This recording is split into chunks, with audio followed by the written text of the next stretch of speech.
Imagine waking up in a wooden longhouse with no glass windows, no heating system, and outside temperatures cold enough to freeze the sea. Now imagine that on top of surviving that winter, you also have to be ready to sail across freezing oceans and fight for your life. This was everyday reality for the Vikings. Today, we're diving into how these legendary Norse warriors survived brutal winters, endless wars, and constant raids through food, strategy, and sheer willpower. Welcome back to How They Survived. The Viking-Age ran roughly from 793 to 1066 AD, spanning across what is now Norway, Sweden, and Denmark. These weren't just raiders, they were farmers, fishermen, traders, and explorers who happened to be exceptionally good at war. But before we talk about battle, we need to understand the environment they were up against, because in many ways, nature was a bigger enemy than any human army. Scandinavia's climate during the Viking Age was harsh. Winters could last 5 to 6 months, with temperatures regularly dropping below freezing. Daylight in the far north could shrink to just a few hours. Crops had to be grown and harvested within a short summer window, and everything had to be preserved to last through the cold months. If a harvest failed, an entire village could starve before spring arrived. This constant pressure shaped almost every decision Vikings made, including why so many of them turned to raiding and trading overseas. Expansion wasn't just about glory, it was often about survival, resources, and finding new farmland when their own land couldn't support a growing population. Viking society was structured around the farm or gird. Multiple generations lived together, along with servants and sometimes slaves called thralls.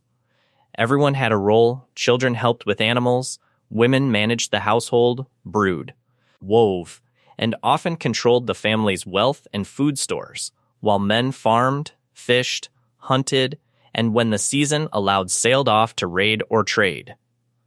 Survival wasn't an individual effort, it was a community effort, and the community that organized best usually made it through winter without losing anyone. So what exactly did Vikings eat to survive both the freezing winters and the physical demands of war? Their diet was built around what the land and sea could provide, and preservation was everything. Fresh food simply didn't last through a Scandinavian winter, so Vikings became experts in techniques that are still used today: drying, smoking, salting, and fermenting. Fish was a cornerstone of the Viking diet, especially in coastal regions. Cod was caught in massive quantities and air-dried on wooden racks until it became rock-hard, a product known today as stockfish. This dried fish could last for years without spoiling and was incredibly lightweight, which made it perfect for long sea voyages. Warriors heading out on raids would often carry stockfish as their main protein source, softening it in water before eating. Meat came from cattle, pigs, goats, and sheep.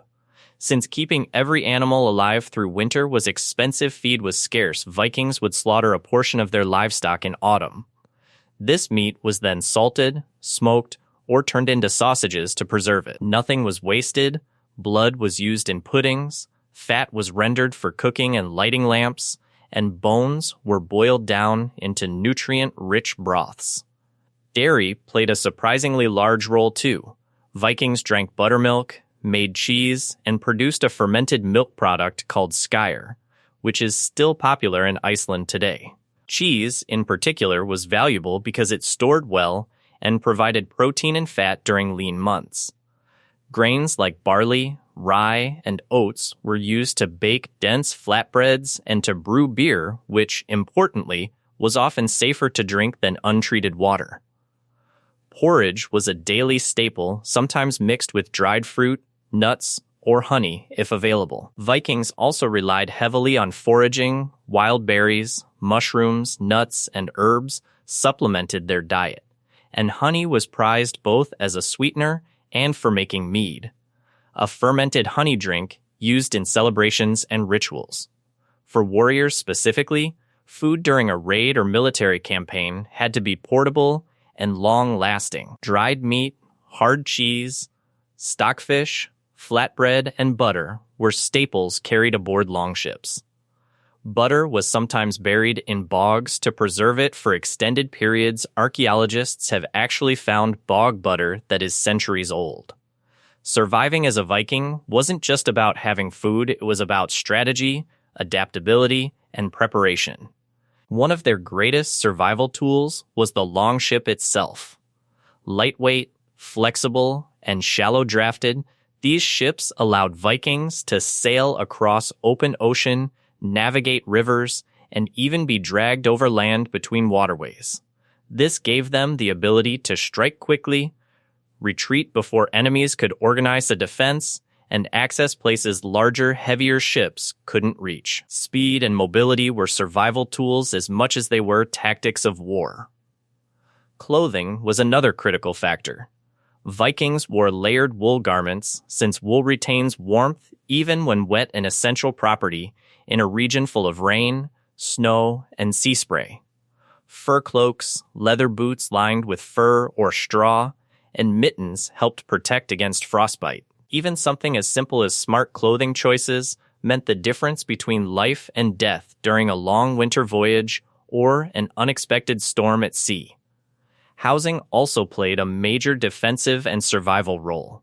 Longhouses were built low and long, with thick turf roofs and walls that provided excellent insulation. A central hearth kept the space warm. And livestock were sometimes kept in an adjoining section of the house. During the coldest months, the animal's body heat helped warm the entire structure. When it came to actual combat and raiding, Vikings relied heavily on the element of surprise. Coastal monasteries and villages were often undefended, and Vikings used their ships to strike fast, grab supplies, valuables, and sometimes captives, then retreat before an organized response could form. This hit-and-run strategy minimized their own casualties while maximizing resource gain, which again ties back to the core motivation: survival and resource security for their communities back home.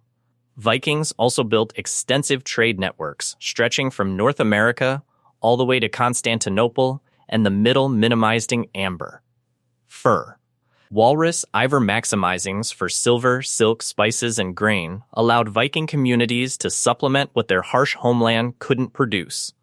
In many ways, trade was just as important to Viking survival as raiding, arguably more so, since peaceful trade routes were sustainable over generations while raiding carried constant risk.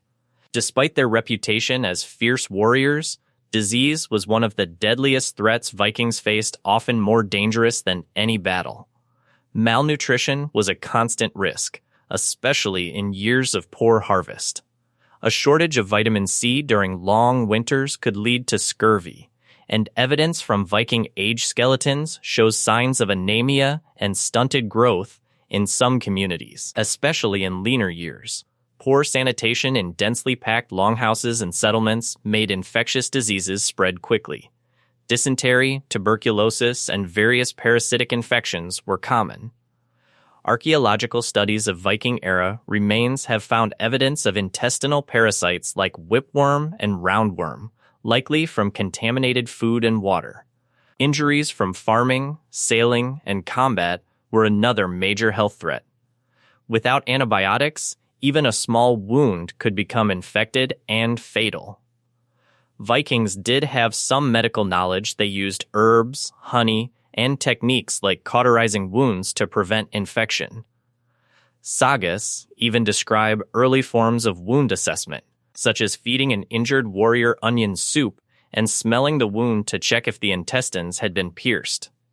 Long sea voyages brought their own dangers: dehydration, food spoilage, and diseases caused by cramped, unsanitary conditions aboard ships. And when Vikings traveled to new regions, they were exposed to unfamiliar illnesses. Their bodies had no immunity against a risk that went both ways.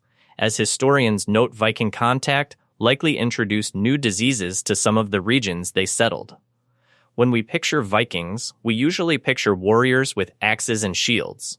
But the real story of Viking survival is one of resourcefulness, knowing how to preserve food for a 6-month winter, how to build a ship that could outrun a storm, and how to organize a community so that no one was left to face the cold alone. Their combination of preparation, adaptability, and sheer determination allowed them to survive one of the harshest climates in Europe and even expand across the known world. If you enjoyed learning how the Vikings survived against impossible odds, make sure to subscribe, because next time on How They Survived, we're heading to a completely different battlefield, a different climate, and a different kind of struggle for survival. See you in the next video.